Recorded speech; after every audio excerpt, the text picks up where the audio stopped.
I began my musical life as a music critic, reviewing concerts and opera for the newspapers, but then in 1992 I went into the BBC as controller of BBC Radio 3, the radio network devoted to classical music and culture. So that was a wonderful task, and that led on in 1996 to my taking over as director of the BBC Prom Concerts. So that's a very popular summer festival of great range and adventurousness, which I did from 1996 until 2007, and then the opportunity came to be the managing director of the Barbican Centre, which is one of London's, indeed Europe's biggest multi-art centre.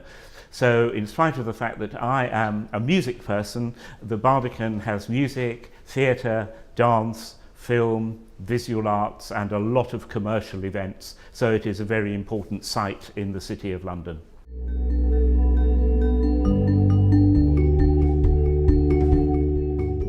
So because we have all the arts in one building, it is possible for us to mix the arts in interesting ways. So some of our art gallery exhibitions about contemporary art, for instance Marcel Duchamp, we were able to have dance in that exhibition, live dance of Merce Cunningham, the connection very close. We have had music and acrobatics mixed in the theatre.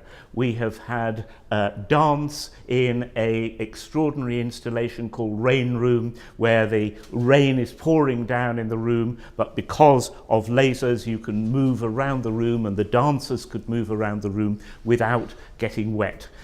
We do silent film, historic silent film with live orchestral accompaniment. So all those potentials are there, and in the concert hall itself we can do not only straight concerts but semi-stagings of operas, sometimes quite complex and elaborate semi-stagings, for instance with the director Peter Sellers working with the London Symphony Orchestra.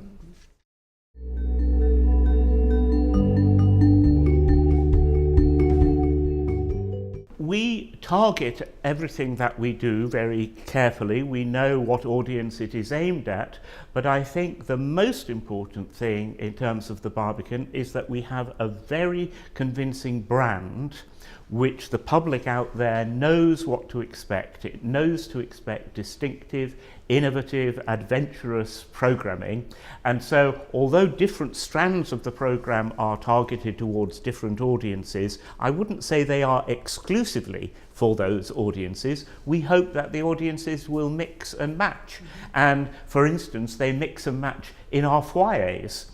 They all inhabit the foyers, even if there is a jazz concert in the hall and a Shakespeare play in the theatre, or an avant-garde play in the theatre and a Beethoven symphony in the hall. The audience comes together at least in the interval.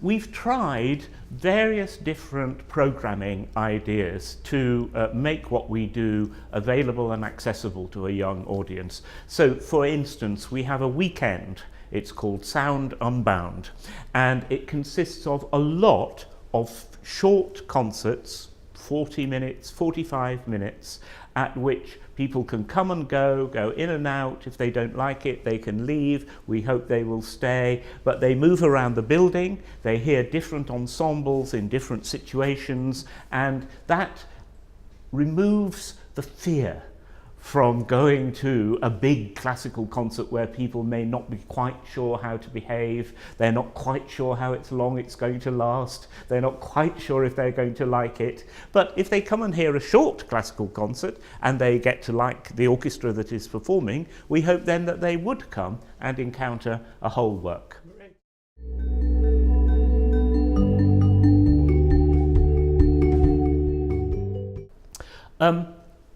Quality.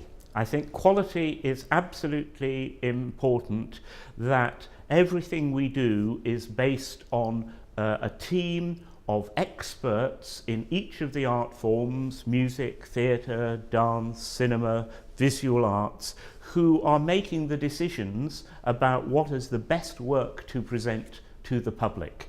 And I think That is the reason that the ticket sales have grown over the years, because people have an idea about what the Barbican is and they trust it. And I think that element of trust, so that I don't quite know what I'm going to, but I expect that I will enjoy it because it is being put on here, that's very important. Great.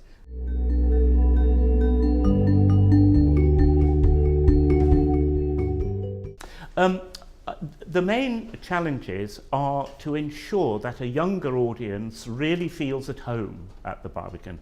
So we have instituted a Young Barbican membership scheme for people from 14 to 25 years old. They get reduced price tickets for quite major events, not just for the ones that don't sell, and that is a way of binding them in, increasing their loyalty, and then we involve them in programming. We have young poets, we have young video artists, and we are gradually involving them in how the organisation is run.